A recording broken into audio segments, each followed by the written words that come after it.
you're not going to work in this industry. You look too weird. No one's going to cast you in anything. So just get the fuck out of my office. What's up, guys? If you're new to my channel, my name is Adam Murray. I am a comedian and an actor. And, well, right now none of that is happening. So, right now, unemployed. But I wanted to talk about how I got into acting to begin with. If you guys enjoy this video, please just click that little like button, because that really helps the channel. You know, it makes the algorithm go, we like this guy, you know, he's awesome. And you know, that's how the channel grows. My first foray into acting, is that even right? Is that the right word? I don't know. First thing I ever got cast in was a movie called Bully. I went to Borders, which no longer exists anymore. If you have no idea what that is, it's basically like a place you went to for books and DVDs and such. And I was trying to buy the movie Office Space because at the time it wasn't as popular as it is now. In fact, it was very difficult to find. Each store got maybe 3 copies of it. I remember asking the clerk if they had it, knowing full well they probably didn't. And when he said no, I flipped out, and then immediately was like, alright, fine, no worries. Like, I was like, son of a bitch, like screaming, and it's fine, I'll see you later. And a producer and an actress happened to be in there looking for someone to be a part of their film, and they approached me and said they wanted me to be in their film. The actress was Bayou Phillips, and I don't remember the producer's name, but it was for the movie Bully. If you've never heard of that, it's by the same guy who made Kids. If you've never heard of that, you should listen to more Eminem songs because he talks about it. But at any rate, I ended up having to turn it down because I was going to college, and it was going to interfere with going to college. The guy who ended up getting my part ended up being the gay best friend in Mean Girls. So I think he did all right. I don't know what he's doing now, but you know, got a couple of great parts going for him. My parents kept saying to me things like, "Yeah, but what do you really want to do? And what is something more down to earth that you can achieve?" And you know, after I dropped out of college and, you know, started doing other things, I started to become a comedian, and I knew that people wanted to go see the comic they knew from TV. So I was again drawn back to it. I remember I saw an open casting call for an indie movie, and I went and applied for it, or auditioned for it, and I got the part. And I was like, hell yeah, man. And then I started thinking, you know, if these people are seeing something in me that I'm not seeing in myself, maybe I have some sort of natural talent, but I wanted to nurture it. So I decided to go to an acting school, and I looked up what I thought was the best acting school in my area, and I applied for it. Here's the thing.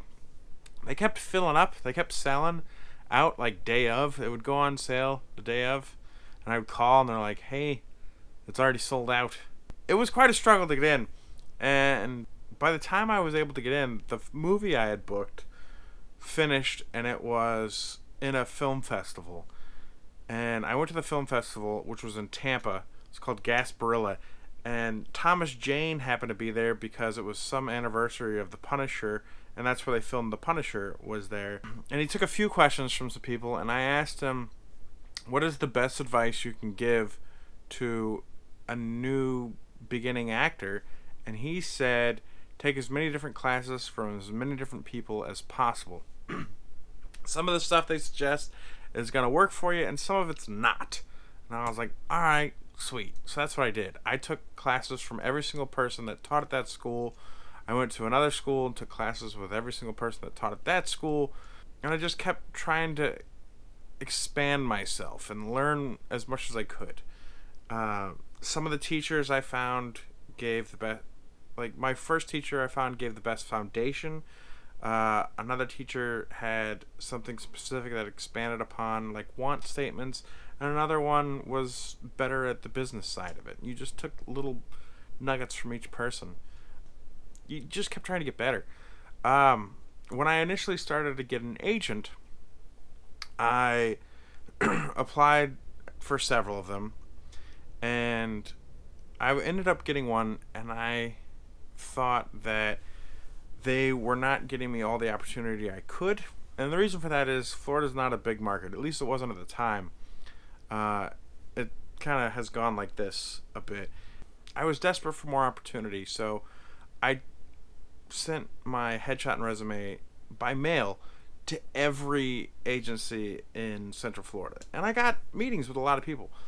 And there was one guy who was real snaky. Like, he wanted to manage me and be my agent, which is probably illegal. Like, he just wanted a double commission, and he wanted like a piece of my stand-up and everything, which was already a small pie. Like, it's barely feeding me, and you want to start eating off it too.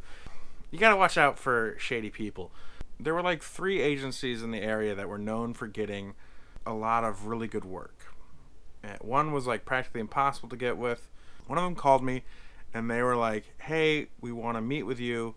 The lady said she wanted to meet with me because she knew they didn't have anyone in their profile or in their portfolio that looked like me. They were a modeling agency initially, and they've gone into TV and film and found great success, but most of the people they had were models. And I'm not a model, more of a character actor. Totally fine. At any rate, more into that in a second. You'll see how that works out for me. So I was enthused. Like, I was like over the moon. I'm like, all right, this is going to be great. So at the time, I was dead broke. Like, I think I had $30 to my name to last me till Friday, and it was probably Wednesday, something like that. But I had a V8, and I had to go to Tampa. Like, where this place was like 2 hours each way, because it wasn't just Tampa, it was like past Tampa, and there was tolls and stuff. And I was like, I should probably print out and bring a headshot with me, but if I spent some of the $30 to do that I had at the time, I might run out of gas somewhere, and it wasn't worth the gamble to me. So I just I was like, I mailed it to them, they got it, right? So I filled up my tank with gas, drove down there, and I think what happened when I got there is the girl who had invited me no longer worked there, or at least wasn't there that day. Didn't tell anyone I was coming, and so no one was expecting me. So I was sitting in like their lobby waiting, and people are just looking at me like, who's this weirdo? Almost looks like a homeless man sitting in their office. At any rate,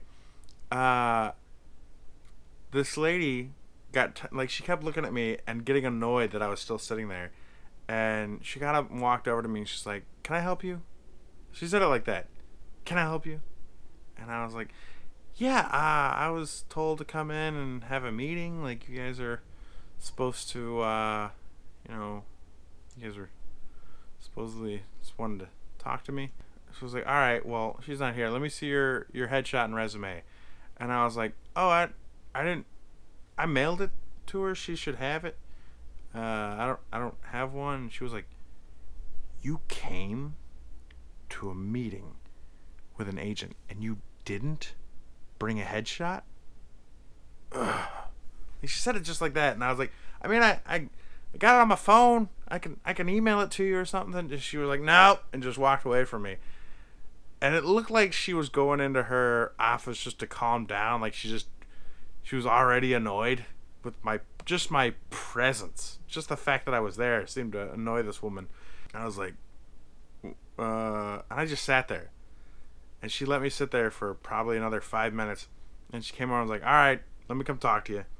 And I walked into her office, and she was like, "Listen, you didn't bring a headshot to a meeting with an agent. You're clearly pretty green at this, but I'll be straight with you. You're not going to work in this industry. You look too weird, and no one's going to cast you in anything. So just get the fuck out of my office." That's what she said to me. I was like, "I got a headshot. I can send you my headshot. Like, I mean," and she was like, "Nope, just get the fuck out." And I was like, "Okay." And I walked out and got in my car, and I remember, like, it took a minute for that to process exactly what she said. And that drive home it seemed like an eternity. It was a long drive home. And I ended up eating that night out of the change in my ashtray. Went to like a, I went to like a, some sort of fast food restaurant and dumped out the change in my ashtray, and was able to buy like, I don't know, a burger or something, or maybe whatever the special thing was at Taco Bell at the time. It was a rough couple days. The very next thing I auditioned for, I booked, and it was a commercial that aired on the Super Bowl. People went nuts over it. I didn't think anyone would care, but people went nuts over it. Here's the thing I learned. When you go out, if you're in a market and you audition for something, you get a callback, or you book something, each step of the way, all the agencies get an email with the list of people who got callbacks and who booked. And agencies started seeing my name over and over again. I started getting callbacks, I started booking stuff, doing commercials and so forth. I still wasn't getting much film and TV at the time, mostly because there wasn't a lot in this area. Fast forward a little bit, Rob Schneider had come to town and he was filming a new TV show, and he was auditioning for parts in Central Florida. And I desperately wanted to, be a part of it. My agent was able to get me an audition for the part of a marijuana co-op manager. And I was like, perfect, because I don't know if you can see, I got really long hair. Normally it's just parted, but I didn't feel like washing it and conditioning it prior to this little back and forth between us. You have to forgive me. I went in and auditioned for it, and they were very complimentary of me. And I said, well, I'll see you guys later. Tell Rob I said hi. And they were like, you know Rob? And I was like, well, I'm a comedian. We've run into each other a couple of times. That's the reason I wore this particular shirt. Not this one, but the one I had on at the time. It had something to do with pinball. And he was into pinball, and I complimented him. Or he complimented me on the shirt. And I was like, dude, I didn't realize you like pinball. It was a Bride of Pinbot t-shirt. At any rate, so I'm like, I figured he wouldn't be here, but, tell Rob I said hi. That's why I wore the shirt. I figured he might see the tape, and he'd be like, oh, look, the guy with the shirt. So I walked out, and I'm signing out. And they come back out into the room where, like, everyone's seated waiting for their turn to audition. They're like, hey, man, would you come back in here for a sec? And I was like, all right. And I walked back in, and they were like, hey, what are you doing tomorrow?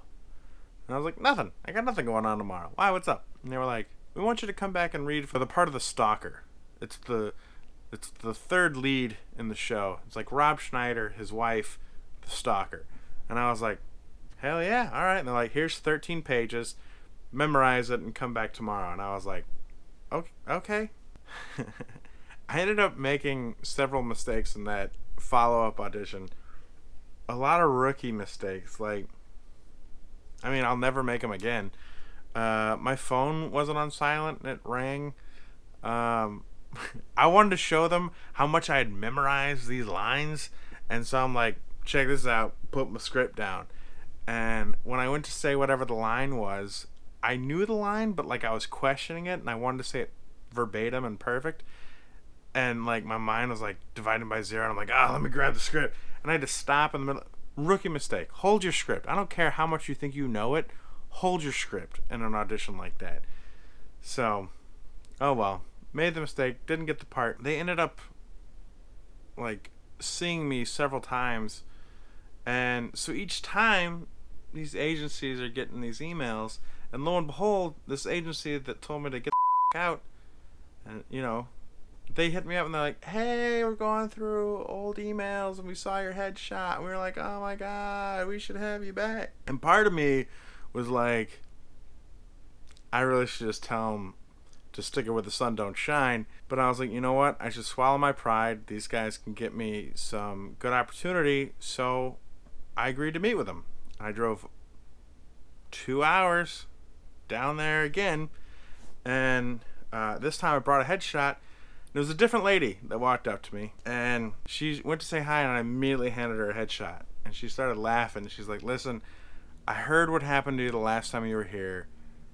She's not in the office. She's not allowed back in the office until after you leave. We just wanted to talk. She's like, we see you're doing a lot of good things. We would like to represent you just for film and TV. We don't want to step on your other agent's toes that, that's doing mostly commercial stuff for you. But they're like, we're one of the few agencies around here that gets a lot of film and TV stuff. and we would like to represent you just for that. And I was like, all right, we'll do that. They ended up giving me like a lot of auditions for like Ballers and stuff like that when Ballers was filming in Miami, which the fact that they kept requesting me says a lot. Like that definitely means I was doing something good. I only ended up booking one thing with them, which was a nightmare. It was this one commercial, and when I got there, the usage agreement was completely different than what I'd originally agreed to, and it was like they wanted in perpetuity, even though that wasn't what we agreed to, and they were like, you gotta sign it. That's what you gotta do. I'm like, this isn't what we talked about on the email, like at all. And they took the other person's side. So I learned a valuable lesson with that. If someone doesn't see your worth, don't try to convince them. Like, move on to the next agency. There'll always be another one. They stopped talking to me when I told them that I was interested in looking for an Atlanta agent. And I called them as a courtesy to be like, hey, is that okay? You guys can still submit me for stuff that's in Florida, but I want to, get another agency. I just want to make certain I'm not going to be stepping on your toes. And they're like, no, that's fine. And then I never heard from them again. Technically not true. After I got my Atlanta agent and started booking a ton of stuff, like a year and a half later, they reached out to me like, hey, we just want all of our talent to make certain to sign our 1099s and make certain we're still on board. And I was like, I haven't heard from you guys in like a year and a half or 2 years. Like, did you mean this? Is this like a bulk email or something? Like, why am I getting this? And they never responded. So I don't know if that might have been the wrong way to reply, but the guys that I ended up signing with in Atlanta have been amazing. They're kind of around my age, a little younger, but we get along. Like, I found that that's a huge thing if you're searching for an agent. People you get along with. You got to be able to talk to them, You got to be able to communicate back and forth. And these dudes have been great. I've booked a number of different TV shows. I got stuff coming out later this year that's great. Just continuing to grow as a journey. But I will say, man, I'll never forget that lady telling me, get the fuck out of her office. Like, you want to talk about cold-blooded. Whew, man. I don't know, man. Don't let someone who doesn't see any value in you determine your worth. That's what I'm saying. Like, I ignored that lady who said I'd never work in this industry again. And, that I look too weird.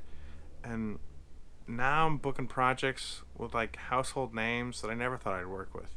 This weird-looking dude is working in this industry is what I'm saying.